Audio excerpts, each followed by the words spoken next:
The vote finally came out as top artillery. I've been waiting to make this video for so long. Nobody ever wanted it. Now it's here. First of all, you might wonder why the hell is this a top 5 video? Because the rest of the artillery are trash. So let's get right into this. At top 5 we have Hotzendorf. Now Hotzendorf is actually quite a solid artillery general. He has some good extra attack as a soldier, plus 15%. That means even if you put him on different units, he's good. He has plain fighting and tactics master, which makes him even more decent if you have to have a campaign where you can't use artillery, but you mostly will be able to.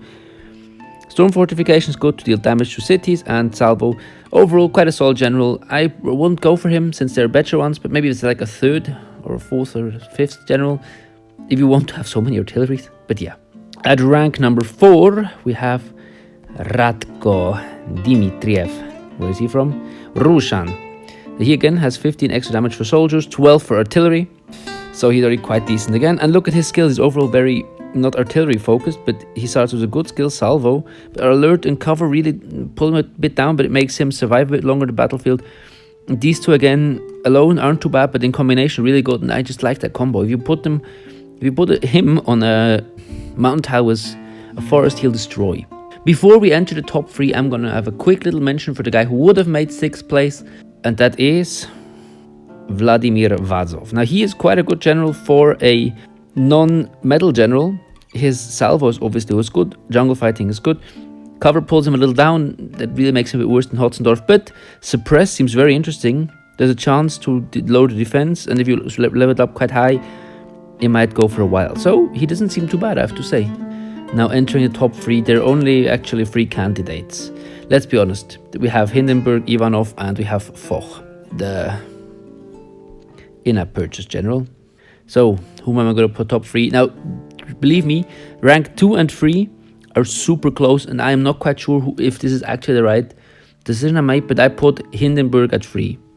Now Hindenburg, I have him, he's just, my channel logo, but I think he does his job very well. He has defense bonus, which I find it very interesting, and using it in campaigns and conquest seems pretty useful. If he is around, everybody just survives a bit longer, which is pretty nice.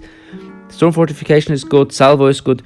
Not the biggest fan of land fort, but if he's in a city, he's really brutal. I think like cavalry places or artillery places, like those little buildings, also count as city, so it makes it a little more valid.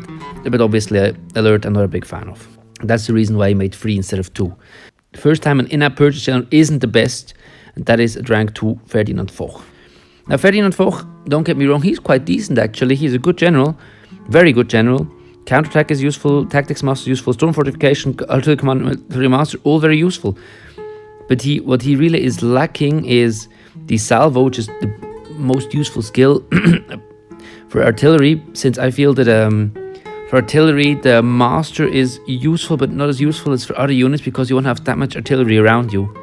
Most of the time, you'll have like 1 artillery and he'll go and solo it. So having master feels good, but it's not quite as effective as for infantry or cavalry.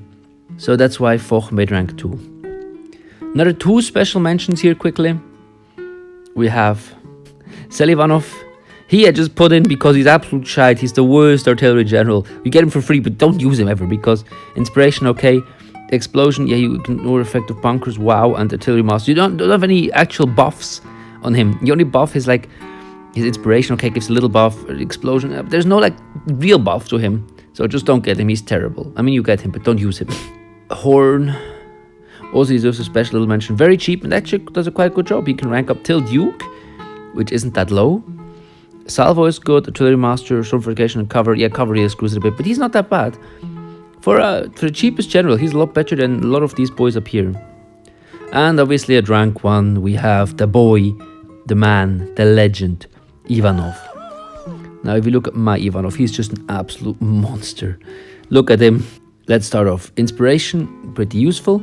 Tactics master, I really found this to be a super useful skill. If he hits twice, he decimates. He can bring a city down to 0, like a full-blown city, you can bring down to 0. Mountain fighting is very useful. You put him on a mountain, he destroys. Artillery expert, I'm also not quite sure what it does, but it feels like it gives just extra damage, which you always take. And salvo, very, very useful. I find him just a bit better than Hindenburg and Foch. Just more consistent damage with extra hitting. He's just so good. I also noticed when I play him, he just destroys. He's a little bit more useful than Hindenburg. But all of those 3 above, if you get one of those 3 and you use them all correctly, Hindenburg can be better than Ivanov, Foch can be better than Ivanov, and Hindenburg can be better than Foch. It just depends on how you use them. So these 3, I can tell you, if you get one of these 3, you will be very pleased with them. Tell me your thoughts on this. Did I rank it right? Am I wrong? Do you see Hindenburg above Foch? Do you see Foch above Ivanov? Well, write a comment. Like those comments which you agree with. Subscribe to this channel, please. Thank you for watching and bye.